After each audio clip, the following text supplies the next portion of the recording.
AC synchronous generator எப்படி வேலை செய்யுது, எப்படி எலக்ட்ரிசிட்டியை ப்ரொடியூஸ் பண்ணுது, சிம்பிளாக எல்லாருக்கும் புரிகிற மாதிரி டீட்டெயிலாக இந்த வீடியோவில் நம்ம பார்க்க போகிறோம். அதாவது Faraday's law magnetic induction principle படி இந்த ஜெனரேட்டர்ஸ் வந்து ஒர்க் ஆகும்.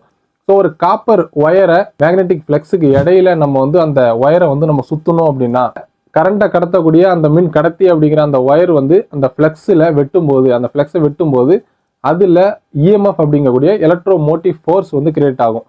அதுதான் வோல்டேஜாக நமக்கு அவுட்புட்டில் கிடைக்கிறது. இப்போ ஒரு ஜெனரேட்டரோட உள்பகுதியில் என்னென்ன காம்பனன்ட்ஸ் பயன்படுத்துவாங்கன்னா இதில் மெயினாக 2 விதமான காயில்ஸ் வந்து வைண்டிங் பண்ணுவாங்க. ஒன்று என்னென்னா அந்த ஜெனரேட்டர் பாடியோட ஃபிக்ஸடாக இருக்கக்கூடிய ஒரு ஸ்டேட்டார் வைண்டிங், இது வந்து ஸ்டேஷனரி வைண்டிங் அப்படின்னு சொல்லுவாங்க. அது வந்து ஃபிக்ஸடாக இருக்கும் இந்த வைண்டிங். இதை தான் நம்ம ஆர்மேச்சர் காயில் அப்படின்னு சொல்லுவோம். அதாவது இந்த காயில் மூலியமாக தான் நமக்கு எலக்ட்ரிசிட்டி அவுட்புட்டில் நமக்கு கிடைக்கும். உள்பகுதியில் இன்னொரு வைண்டிங் என்னென்னா இதில் ஒரு ரோட்டார் பயன்படுத்துவாங்க. அதாவது நம்ம மேக்னெட்டிக் ஃப்ளக்ஸை ரொட்டேட் பண்ணுறதுக்கு ஒரு ரோட்டார் தேவைப்படும். அந்த ரோட்டார் பயன்படுத்துவாங்க. அந்த ரோட்டரில் ஒரு வைண்டிங் பண்ணியிருப்பாங்க. அதுக்கு பேர் தான் ஃபீல்டு வைண்டிங். அதாவது இதில் பயன்படுத்திருக்கிற வைண்டிங் மூலியமாக தான் அதில் ஒரு மேக்னெட்டிக் ஃப்ளக்ஸை உருவாக்குவாங்க. எக்ஸ்டர்னலாக இதுக்கு சப்ளை கொடுக்கறது மூலிமா மேக்னெட்டிக் ஃப்ளக்ஸ் உருவாகும், அதாவது காந்த விசை உருவாகும். இப்போ இதுக்கு எக்ஸ்டர்னலாக எப்படி நம்ம சப்ளை கொடுக்குறோம்?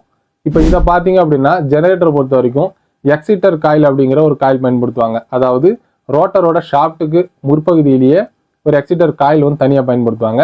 இந்த எக்ஸிட்டர் காயில் பார்த்தீங்க அப்படின்னா இதில் ஃபிக்ஸடான ஒரு வைண்டிங் இருக்கும். அதே போல் ரொட்டேட் ஆகக்கூடிய ரோட்டரோட கனெக்டாக இருக்கக்கூடிய ஒரு வைண்டிங் வந்து பண்ணியிருப்பாங்க. அதாவது இந்த எக்ஸிட்டரோட ஃபீல்டு வைண்டிங்கு எக்ஸ்டர்னலாக டிசி சப்ளை கொடுப்பாங்க. ஸோ இது எங்கேருந்து நமக்கு வரும்னா ஏவிஆர்லேருந்து டிசி சப்ளை கொடுப்பாங்க.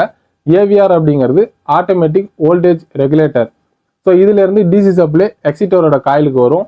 ஸோ அப்போ அந்த காயிலில் அது மேக்னெட்டிஸ் ஆகும், அது மேக்னெட்டிக் ஃப்ளக்ஸை உருவாக்கும்.